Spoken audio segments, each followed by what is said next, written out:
we're for like reforming Stormont as much as possible, but in some ways it's irreformable. You know, that's kind of cemented into the system, that division.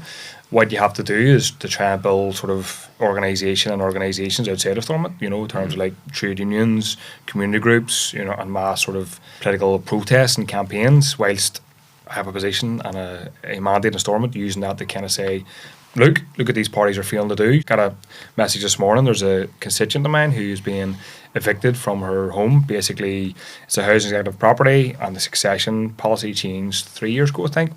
Previously, you could pass it to 2 members of your family, and now you can only do it once. And there's people, masked men, showing up to her house, you know, by the housing executive who got them out. And this woman is frightened and fearful.